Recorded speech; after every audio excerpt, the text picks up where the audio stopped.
வணக்கம். ராமேக்ஸ் அகாடமியின் நடப்பு நிகழ்வுகள் ஆசிரியர்களாகிய நாங்கள் இன்றைய முக்கிய தகவல்களை உங்களுக்கு வழங்க வந்திருக்கோம். ஆமா, இது வெறும் செய்திகளை வாசிக்கும் ஒரு சாதாரண வகுப்பு கிடையாது. இது உங்களுக்கான ஒரு ஆழமான அலசல். குறிப்பா டிஎன்பிஎஸ்சி மாணவர்களுக்கான சிறப்பு வகுப்பு இது. ம் நீங்க முன்னுரைகள் எதுவும் வேணா, நேரடியா நம்ம உள்ளடக்கத்துக்கு போயிடலாம். கண்டிப்பா. எப்பவும் சொல்றதுதான், வெற்றிக்கு குறுக்கு வழிகள் இல்லை, தொடர் முயற்சியே முக்கியம். டிஎன்பிசி தேர்வுகளில் வெல்ல ராமேக்ஸ் அகாடமியை ஃபாலோ மற்றும் சப்ஸ்கிரைப் செய்யவும். நீங்க தயார்னா நாம மார்ச் 3, 2026க்கான முக்கிய நடப்பு நிகழ்வுகளை தொடங்கலாம். இப்போ முதல் தகவலா பயிற்சி பகுதியை பார்ப்போம். இந்திய விமானப்படை, அதாவது ஐஏஎஃப், ராஜஸ்தானின் போக்ரானில் ஒரு பயிற்சி நடத்துறாங்களே. ஆமா, அந்த பயிற்சியோட பேரு வாயு சக்தி. இது நம்ம விமானப்படையோட வலிமைய காட்டுற ஒரு மிக முக்கியமான பயிற்சி. சரி, இரு வெறிநாக பார்ப்போம். அடுத்து ஆற்றல் துறை. இந்தியாவின் மொத்த நிறுவப்பட்ட மின் உற்பத்தி திறன் இப்போ 520 ஜிகாவாட்களை தாண்டி இருக்கு. இதுல ஒரு சிறப்பம்சம் இருக்கு பாத்தீங்களா? இந்த 520 ஜிகாவாட்ல பாதிக்கும் மேற்பட்டவை புதைப்படிவ எரிபொருள் அல்லாத மூலங்கள்ல இருந்து கிடைக்குது. கரெக்ட். அதாவது நிலக்கரி மாதிரி இல்லாம மாற்று ஆற்றலை நோக்கி நம்ம வேகமா போயிட்டு இருக்கோம். அடுத்து விருதுகள். மங்களூரு சர்வதேச விமான நிலையத்துக்கு ஒரு விருது கிடைச்சிருக்கு. சிறந்த வருகை வசதி தரும் விமான நிலையத்துக்கான 2025 ஏஎஸ்கியூ விருதை அவங்க வென்றிருக்காங்க. 2024க்கு பிறகு தொடர்ந்து 2வது முறையா அந்த விருதை வாங்குறாங்க. அடுத்த ஒரு கூட்டு பயிற்சி. இந்தியா ஜப்பான் ராணுவத்திற்கு இடையிலான 7வது தர்மா கார்டியன் பயிற்சி தொடங்கியிருக்கு. இது உத்தரகண்ட் மாநிலம் சௌபாட்டியாவில நடக்குதுங்கிறத நீங்க நோட் பண்ணிக்கணும். இப்ப சுகாதாரத்துறைக்கு வரும். 14 வயது சிறுமிகளுக்கான நாடு தழுவிய HPV தடுப்பூசி இயக்கத்தை பிரதமர் தொடங்கி வைக்கிறார். ஆமா, இத ராஜஸ்தானின் அஜ்மீரில் தொடங்கி வைக்கிறார். இதுல ஆச்சரியம் என்னவென்றால், இந்த சிறு வயதிலேயே தடுப்பூசி போடுவதன் மூலமா எதிர்காலத்துல கர்ப்பப்பை வாய் புற்றுநோய பெரிய அளவுல தடுக்க முடியும். உண்மைதான். இப்போ தேசிய மற்றும் சர்வதேச சுருக்கங்கள் பகுதி 1க்கு போவோம். சர்வதேச அளவுல ஐக்கிய அரபு அமீரகத்தின் மத்திய வங்கி ஒரு புது விஷயத்தை கொண்டு வந்திருக்காங்க. ஆமா, உலகின் முதல் இறையாண்மை கொண்ட நிதிசார் நுகர்வோர் சேவை உள்கட்டமைப்பை அவங்க தொடங்கியிருக்காங்க.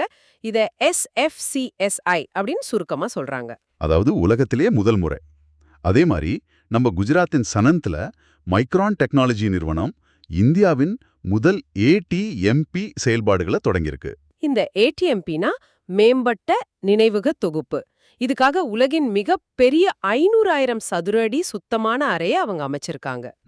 5 லட்சம் சதுர அடி கிளீன் ரூம். அடுத்து விளையாட்டுத்துறை. 67 ஆண்டுகளுக்கு பிறகு ஜம்மு காஷ்மீர் அணி 2025-26 ரஞ்சி கோப்பையை வென்று சாதனை படைச்சிருக்காங்க. அது மட்டும் இல்லாம ஐநா சபையின் சாலை பாதுகாப்பிற்கான உலகளாவிய சாம்பியனாக நம்ம சச்சின் டெண்டுல்கர் நியமிக்கப்பட்டுள்ளார். இதெல்லாம் ரொம்ப முக்கியமான பாயிண்ட்ஸ். அடுத்து மகாராஷ்டிராவின் புல்டானா மாவட்டம் ஷேகானில் தேசிய ஆரோக்கிய கண்காட்சி 2026 நிறைவடைந்தது. பாதுகாப்பு மற்றும் சட்டம் சார்ந்த ஒரு நியூஸ் சொல்றேன். ஆபரேஷன் டெமோலிஷ்மெண்ட் அப்படிங்கிற நடவடிக்கை மூலமா மகாராஷ்டிரா மற்றும் சத்தீஸ்கர்ல 200க்கும் மேற்பட்ட நக்சல் தொடர்புடைய நினைவு சின்னங்களை பாதுகாப்பு படையினர் இத்துள்ளார்கள். இது உள்நாட்டு பாதுகாப்புல ஒரு பெரிய ஆக்ஷன். அப்புறம் இந்தியா பிரான்சுடனான DTAC ஒப்பந்தத்திலிருந்து MFN பிரிவை நீக்கியுள்ளது. அதாவது மிகவும் விரும்பத்தக்க நாடு அப்படிங்கிற பிரிவு. இது ஒரு பெரிய கண்ணோட்டத்துல இணைத்து பார்த்தா சர்வதேச அளவுல நம்ம வரி மற்றும் பொருளாதார கொள்கைகளை இந்தியா ரொம்ப உன்னிப்பாக கையாளுதுன்னு புரியும். கரெக்ட். இப்ப தேசிய மற்றும் சர்வதேச சுருக்கங்கள் பகுதி 2க்கு வருவோம்.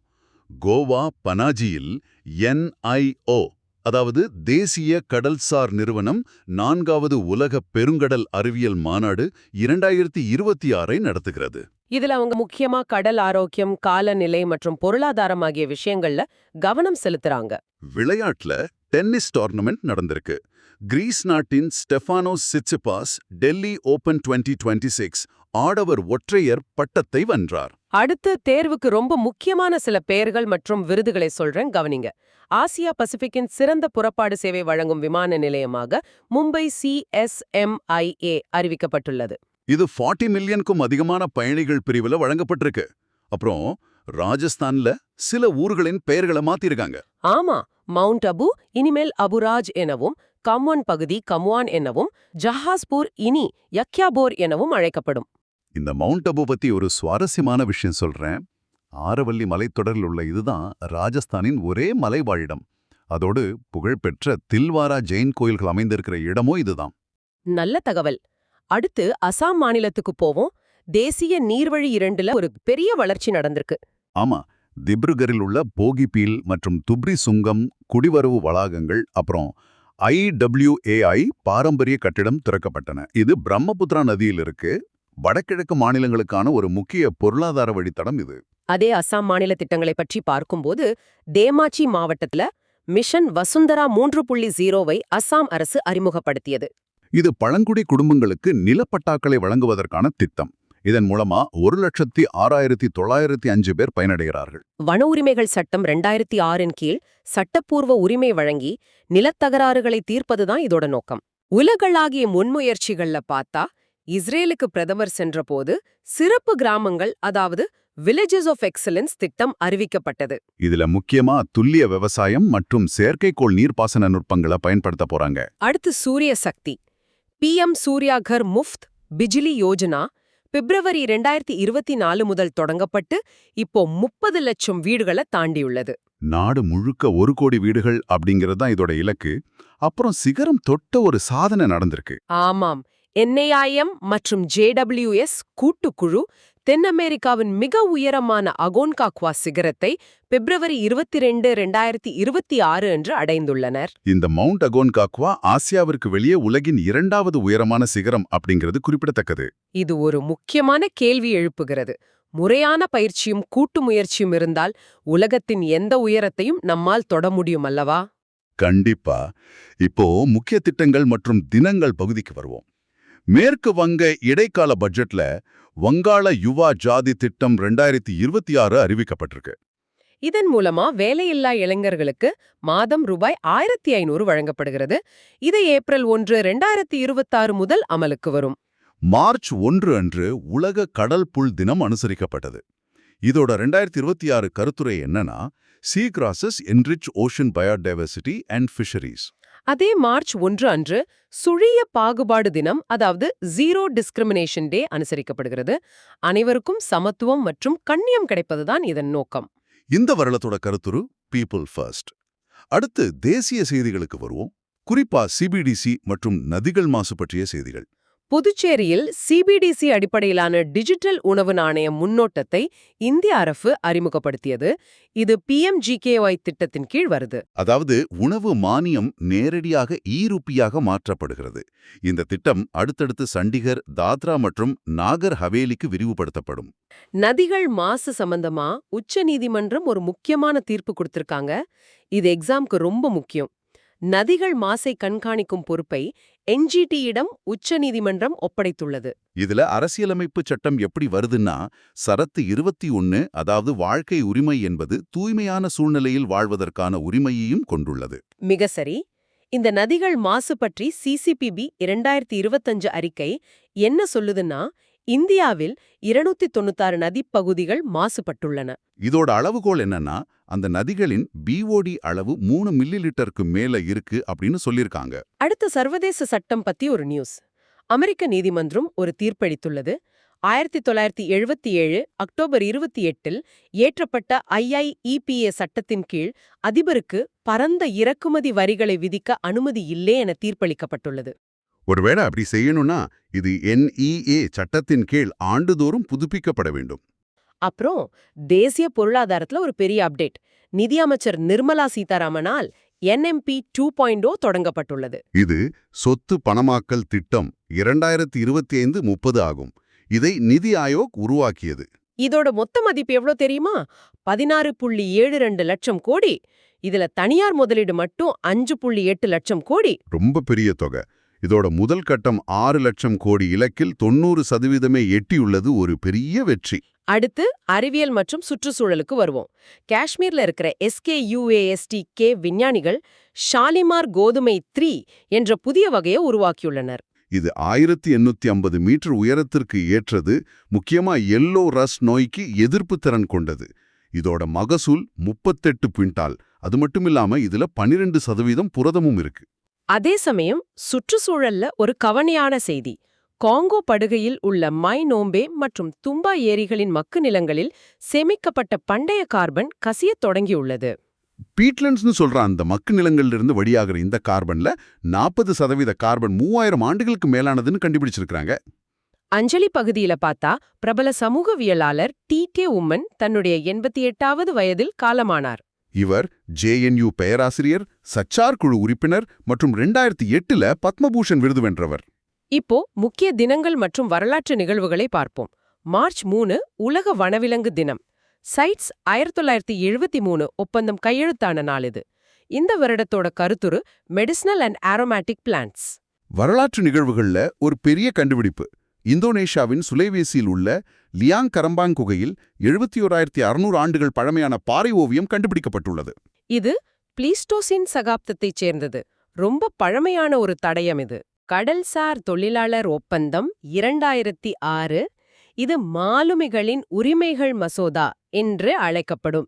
ILO மற்றும் IMO இணைந்து கொண்டு வந்த இந்த ஒப்பந்தம் இப்போ தனது 20வது ஆண்டு நிறைவை கொண்டாடுகிறது. அடுத்து பொது அறிவியல் மற்றும் மருத்துவ கண்டுபிடிப்புகள். மனித ஹெர்பஸ் வைரஸ் 4 எனப்படும் எப்ஸ்டீன் பார் வைரஸ, அதாவது EBV-ஐ தடுக்கும் ஆன்டிபாடிகள் உருவாக்கப்பட்டுள்ளன. இது உமிழ்நீர் மூலம் பரவக்கூடிய ஒரு DNA வைரஸ். உலகத்துல 95% பெரியவர்களை இது பாதிக்கும். இதனால் மல்டிபிள் ஸ்க்ளரோசிஸ், பர்கிட்ஸ் லிம்போமா மற்றும் நேசோஃபாரிஞ்சியல் புற்றுநோய் மாதிரியான பாதிப்புகள் ஏற்படும். அதனால இந்த கண்டுபிடிப்பு ரொம்பவே முக்கியம். மார்பக புற்றுநோய் பற்றிய ஒரு ஆய்வோட பகுதி 1 பார்ப்போம். இந்திய நோயாளிகளில் 4இல் ஒருவருக்கு, அதாவது 24.6% பேருக்கு பரம்பரை மரபணு மாறுபாடு உள்ளதுன்னு கண்டுபிடிச்சிருக்காங்க. இந்த ஆய்வை IITM, கார்கினோஸ், குமரன் ஹாஸ்பிட்டல் மற்றும் சென்னை பிரஸ்ட் சென்டர் இணைந்து நடத்தின. இதோட பகுதி 2ல 97 மரபணுக்கள் பரிசோதனை செய்யப்பட்டன. ஆமா, இதுல BRCA1, BRCA2 மற்றும் 15 HRR மரபணுக்கள் அடங்கும். இதுல ரெசிக்யூஎல் மரபணு ரொம்ப முக்கியத்துவம் பெற்றது. முடிவுகள்ல பார்த்தா 67% முடிவுகள் BRCA அல்லாத மரபணுக்களில் இருந்தன. இப்போ மாணவர்களுக்கான எக்ஸாம் பாக்ஸ் தகவல். நியூக்ளிக் அமில சோதனை, அதாவது NAT பத்தி பாப்போம். இது HIV, ஹெப்படைட்டிஸ் B மற்றும் C வைரஸ்களை இரத்தத்தில் துல்லியமாக கண்டறியும் ஒரு நுட்பம். பொருளாதார பகுதியில தொழில்துறை வளர்ச்சி பத்திய தரவுகள் வந்திருக்கு. ஜான்வரி 2026இல் தொழில்துறை செயல்பாடு 4.8% குறைந்தது. உற்பத்தி 4.8%, சுரங்கம் 4.3%, மின்சாரம் 5.1% குறைந்துள்ளன. ஆனா உள்கட்டமைப்பு துறை மட்டும் 13.7% அதிகரித்துள்ளது. இந்த IIP பற்றி தெரிஞ்சுக்கோங்க. இது NSO, அதாவது MOSPI அமைச்சகத்தின் கீழ் மாதாந்தரம் வெளியிடப்படுகிறது. இதற்கான அடிப்படை ஆண்டு 2011-12. வங்கி கண்காணிப்புல ஒரு மாற்றம். நிதியமைச்சகம் வெளியிட்ட நிகழ்நேர கண்காணிப்பு தளம் மற்றும் கையேடு ரொம்ப முக்கியமானது. இது போஸ்ட் ஃபேக்டோ பார்வையிலிருந்து ரியல் டைம் கண்காணிப்புக்கு மாற உதவுகிறது. அடுத்த எக்ஸாம் பாக்ஸ் வேதியியல் சப்ஜெக்ட்ல இருந்து. ஓலியம் H2S2O7. இது செறிவூட்டப்பட்ட சல்ஃபியூரிக் அமிலம். இது அதிகமா ரயில் தொட்டிக்கார்களில் கொண்டு செல்ல பயன்படுகிறது. இப்போ தமிழ்நாடு திட்டங்கள் மற்றும் சட்ட தகவல்களை பார்ப்போம். வடசென்னை வளர்ச்சி திட்டம் ரொம்ப வேகமா நடந்துட்டு இருக்கு. CMDS சார்பில் ரூபாய் 53 கோடியில் பள்ளி, பேருந்து நிலையம் மற்றும் விளையாட்டு வளாகம் திறக்கப்பட்டுள்ளது. இந்த திட்டத்தோட மொத்த பட்ஜெட் ரூபாய் 1000 கோடி. இதோட காலகட்டம் 2023-26. அடுத்து நுங்கம்பாக்கத்தில் TNPJAA மையம் திறக்கப்பட்டுள்ளது. சிங்கார சென்னை 2.0 திட்டத்தின் கீழ் வந்த இது இந்தியாவின் முதல் ஆளுமை மெய்நிகர் அனுபவ மையமாகும். பாலிட்டி எக்ஸாம் பாக்ஸ்ல பகுதி VI சரத்து 226 பற்றி தெரிஞ்சுக்கலாம். இது உயர் நீதிமன்றங்களின் நீதி பேராணை அதிகாரத்தை குறிக்கிறது. அதேபோல சட்டத்துல குறைந்தபட்ச ஊதிய சட்டம் 1948இல் இயற்றப்பட்டது. நாம இப்போ இறுதி நிகழ்வுகள் மற்றும் சுருக்கங்களுக்கு வந்துட்டோம். பள்ளிகளுக்கான கால்பந்து திட்டம் F4S. FIFA மற்றும் யுனெஸ்கோ 2019இல் கொண்டு வந்த திட்டம் இது. இந்தியாவில 25 மில்லியன் குழந்தைகளை இலக்காக கொண்டு கல்வி அமைச்சகம், NVS, AIFF மற்றும் SAI ஆதரவுடன் இது நடக்குது. அடுத்து EMI திட்டம். CBIC வெளியிட்ட இத்திட்டம் தகுதி வாய்ந்த உற்பத்தியாளர்கள் இறக்குமதியாளர்களுக்கான ஒத்திவைக்கப்பட்ட கட்டண விருப்பத்தை வழங்குகிறது.